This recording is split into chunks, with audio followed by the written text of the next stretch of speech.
इंदौर में central zone insurance employees association का 11वां महाधिवेशन 11 से 14 दिसंबर तक पंजाब अरोड़ वंशी धर्मशाला में आयोजित किया जा रहा है, जिसका प्रमुख उद्देश्य एलआईसी के हो रहे निजीकरण को रोकना है।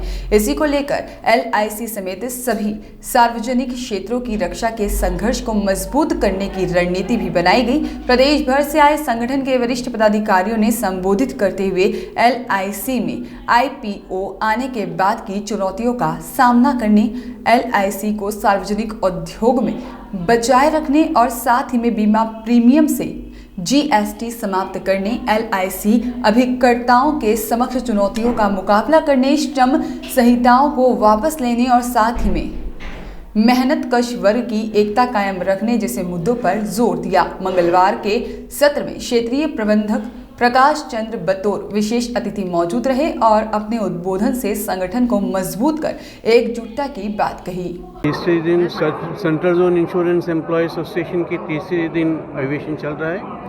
हमारा मुद्दा इम्पोर्टेंट है कि एलआईसी को हम कैसे और आगे जा सकते हैं। आजकल एक साजिश हो रही है एलआईसी को वीकन करने के लिए। जो डिसइन्वेस्टमेंट हुआ है 3.5% डिसइन्वेस्ट होने के बाद भी एलआईसी जैसा पहले काम कर रही थी ऐसी पहले आज भी ऐसी काम कर रही। हमारा लाइफ इंश्योरेंस का हमारा बिजनेस मार्केट शेयर जो प्रीमियम का है वो 70% है नवंबर में, और अराउंड प्रीमियम 64% और पॉलिसी 70% है। बट ऐसा एक साजिश बताया जा रहा है मार्केट में कि एलआईसी की मार्केट शेयर कम हो रहा है। ये तो बहुत गलत बात है। जो ऐसा एलआईसी काम कर रही है, वो जो शेयर मार्केट चल रही है, इसमें कोई रिश्ता नहीं है। हम जैसा पहला था एलआईसी, आज भी एलआईसी ऐसी है। हम जनता से अपील करना चाहते हैं कि एलआईसी आईपीओ 3.5% जो हुआ वो लेने देने में पॉलिसी होल्डर में कोई दिक्कत नहीं है। बट हमारा मुद्दा ये कॉन्फ्रेंस में ये रहा कि ये भारत सरकार क्यों ये 3.5% डिसइन्वेस्ट करना है। एलआईसी ऐसा एक संस्था है, कम से कम 42 लाख करोड़ हमारा एसेट है। जो भी इन्वेस्टमेंट भारत सरकार में आज तक दिए हैं, पूरे 25% भारत सरकार की इन्वेस्टमेंट इंफ्रास्ट्रक्चर डेवलपमेंट में जो है वो life insurance corporation of India के। एलआईसी को डिसइन्वेस्ट करने से एलआईसी ज़्यादा बढ़ता नहीं है। एलआईसी डिसइन्वेस्ट करने से सरकार को 21,000 करोड़ रुपए मिले थे। अगर सरकार को यही पैसा होना था, एलआईसी मांग दे तो 21,000 रुपये देना था।